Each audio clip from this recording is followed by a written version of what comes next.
نہیں، آپ کے دور میں مسلمانوں کی اپنی کوئی کرنسی نہیں، دوسری قوموں کی پارٹ یہ ہے جی کہ کیا ان ادوار میں جو کرنسی چل رہی تھی وہ سرکاری تحویل میں لی گئی یا نہیں لی گئی؟ اس دور میں جو کرنسی چل رہی تھی جی وہ سرکاری تحویل میں لی گئی یا نہیں لی گئی؟ یعنی سرکاری تحویل میں لینے کے بارے میں تھوڑی سی ذرا آپ ایکسپلین کریں گے نا مزید؟ جی جس طرح آج کل جو ہے وہ کرنسی پہ مکمل کنٹرول جو ہے وہ حکومت کا ہے اور حکومت ہی وہ جاری کرتی ہے اور حقیقی کرنسی کی بجائے وہ کاغذ کی کرنسی چلا رہی ہے۔ میں تھوڑا سا آپ کی بات سمجھ گیا ہوں، اگر شاید میری بات واضح ہو جائے تو بتائیے گا۔ جی کیونکہ آج کا جو دور ہے نا یہ پیپر کا دور ہے۔ آپ کے پاس جو حضرت میں وہ زیادہ نہیں ہمیں، ہم قرآن و حدیث سے باہر نہیں جائیں گے۔ آپ بات تو سن لیں گے نا؟ جی بات سنیں گے۔ ہم جو بات بتائیں گے قرآن و حدیث سے باہر نہیں بتائیں گے جی، لیکن آپ بھی قرآن و حدیث کی روشنی میں بات سنیں۔ جی پہلا زمانہ ایسا ہوتا تھا کہ جس کے اندر سکے جو ہوتے تھے نا وہ قیمتی معدنیات کے بنے ہوتے تھے۔ جی بالکل ٹھیک۔ جس بندے کے ہاتھ بالکل بجا فرمایا، بندے کے ہاتھ میں پیسہ ہے نا اس کے پاس اتنی مالیت کا سونا یا چاندی یا جو بھی اس زمانے کی داد تھی وہ تھی۔ لیکن آج کا جو دور ہے نا وہ داد تو ہمارے پاس نہیں ہے، لیکن ہمارے داد کے مقابلے کے اندر جو کاغذ ہے اس کے مقابلے میں رقم ہماری اسٹیٹ بینک آف پاکستان میں پڑی ہے۔ حضرت ایک بات سنیں، وہ جو کرنسی تھی وہ حقیقی تھی اور اس کی حقیقی ویلیو تھی اپنی۔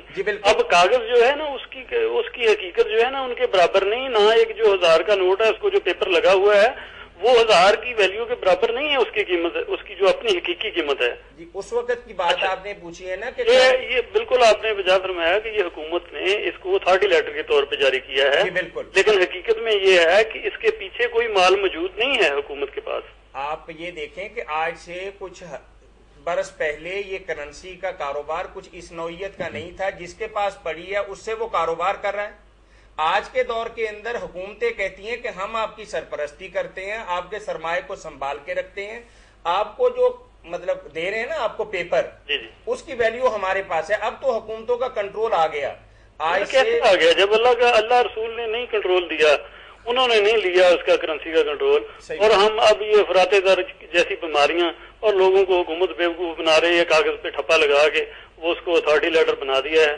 یہ کیسے ہو سکتا ہے؟ ہم اللہ رسول کی بات کرتے ہیں، انہوں نے کیسے کیا حکم دیا ہے؟ اصل میں بات جب ان کے دور میں کرنسی چل رہی تھی تو انہوں نے سرکاری تحویل میں نہیں لی، انہوں نے پرائیویٹ رہنے دیا۔ نہیں، آپ میرے بھائی اصل میں یہ بات جو کر رہے ہیں نا، جو چیزیں انتظام سے تعلق رکھتی ہیں نا، یہ قرآن و حدیث نے ان کو جکڑ نہیں دیا کہ قیامت تک ایسا ہی رہے، ورنہ یہ جتنے محکمے آج نئے شروع ہوئے ہیں یہ کہاں سے حضور کے دور میں؟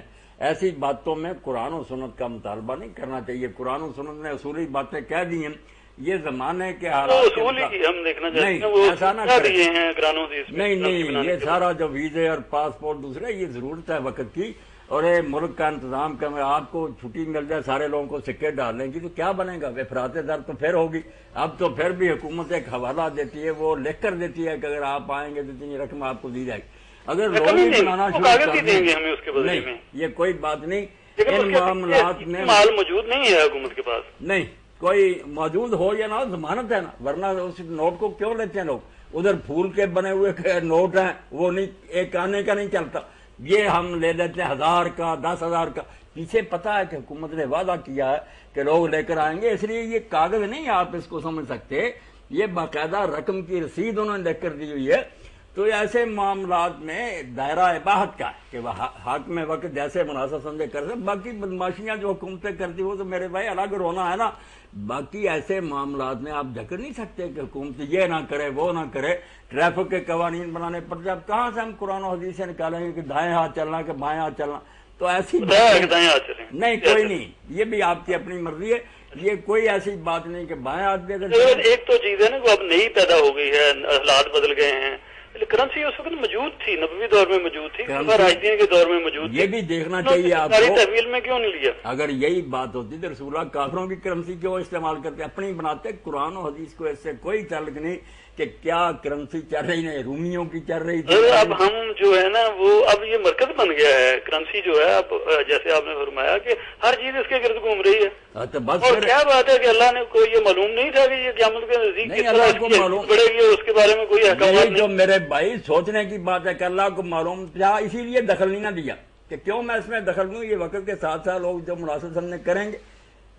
اسی لیے آپ کوئی جیسے ہم ان کے سامنے کرنسی چل رہی تھی نہیں، اس یہ بارے میں کوئی احکامات نہیں آئے، اس کے بارے میں اس کو سرکاری تحویل میں نہیں لیا گیا. سرکاری تحویل میں تو لیا گیا، جیسے اس وقت مقرر تھا کہ جرم اتنا ہونا چاہیے، بالکل وزن مقرر تھا، یہ نہیں کہ جس طرح جی چاہے کو بنا لے. وہ سر حقیقی کرنسی جو ہوتی نا اس کے قاعدہ قانون یہ چلتا ہے، یہ تو حالات تو میں اس کی مجبور قیمت نہیں مقرر کی جاتی. یہ تو آپ کو پتا ہے کہ جنگ عظیم میں جب ضرورت پڑی کیا کرتے، سونا چاندی کہاں تھا اتنا. نہیں، ہم محدود رہیں گے قرآن و حدیث تک اور نبوی دور نہیں، پر قرآن و اور حدیث راشدین دور تک وہاں سے رہنمائی ملے گی.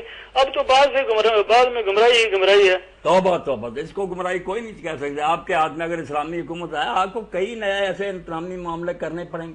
یہ شکر کریں کہ اللہ رسول نے اس بارے میں کوئی بیان نہیں فرمایا، کھلا چھوڑ دیا، ہمیں باہت کا دائرہ دے دیا، بچ گئے، ورنہ مارے جاتے. نوٹ نہ چھاپ سکتے دوسرے. اب کوئی ہم پر پابندی نہیں. آپ اس کو خام خواہ تنگ نہ کریں. اللہ نے رحمت وسیع کی ہے، اس کو مضیق نہ کریں. میری یہ عرض ہے تھوڑا بات واضح ہے، اس پہ تھوڑا سا غور اور فرما لیں، میں دوبارہ رابطہ کروں. پھر انشاءاللہ بات کریں گے. اب اور لوگوں کو موقع دیں. اللہ خوش رکھے. جی، عدت کیا ہے؟ ایک مخصوص پیریڈ وقت ہے جس میں کوئی عورت نکاح نہیں کر سکتی. وہ گزرے گا وقت تو نکاح کرے گی. اب یہ مختلف عورتوں کے لیے مختلف ہے. اگر کسی عورت کا نکاح ہوا تھا مگر وہ خاوند کے گھر آباد نہیں ہوئی، اس کو طلاق ہو جاتی ہے تو اس کے لیے کوئی عدت نہیں. جی، عدت کی شرعی حیثیت میں بتاتا ہوں. ابھی تو یہی جان ہونا کہ کون کون سی عدت ہیں. آپ جلدی کرتے ہیں. جی السلام علیکم. ایک قسم کی عورتیں تو وہ جن کے لیے کوئی عدت نہیں، گھر میں آباد نہیں ہوئی ہیں. جی السلام علیکم. جی السلام علیکم. درمیان دوسری یہ کہ نکاح ہوا اور خامد کے گھر آباد ہوئی مگر اس نے خلا لیا، عدالت سے طلاق حاصل کی یا خامد کو کچھ معاوضہ دے کر لی. اس میں بھی صحیح سنت کے مطابق صرف ایک ہے. جی ٹھیک. فقیر تو اسی کو السلام کہتے ہیں. علیکم. وعلیکم السلام جناب، میں سجاد بول رہا ہوں اٹک سے. اٹک سے بات کر رہے ہیں. جی فرمائیے بھائی. جی جناب، میں ایک دن عالم سے بات ہوئی تو وہ کہہ رہا تھا کہ آپ کے پاس سینے پر ہاتھ آنے پر کوئی صحیح حدیث نہیں ہے.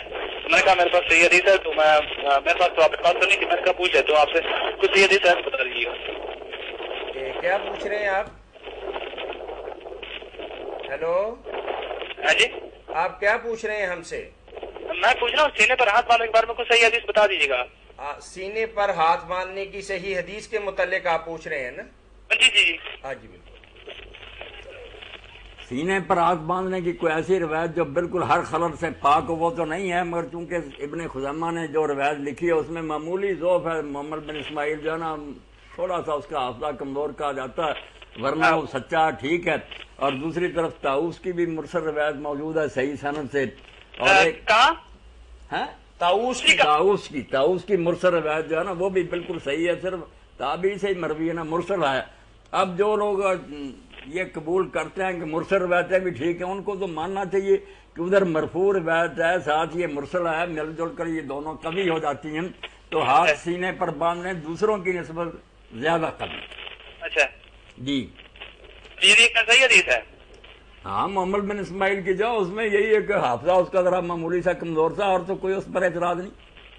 یعنی وہی صحیح خزیمہ والی حدیث. ہاں، صحیح ابن خزیمہ والی. اچھا، اور کوئی حدیث نہیں ہے؟ یہ طاؤس والی بھی ٹھیک ہے. طاؤس والی بھی جڑی مرسل روایت بالکل اس کے سارے راوی سے کہا یعنی مرسل حدیث ہے طاؤس والی. ہاں بالکل ٹھیک ہے. جی، بہت شکریہ بھائی آپ کے کال کر. اللہ حافظ. اللہ اکبر. دوسری عورتیں ہوگی خلا لینے والی، ایک ہے صرف، ایک ہے دیکھے بعد میں نکاح کر. السلام علیکم. السلام علیکم.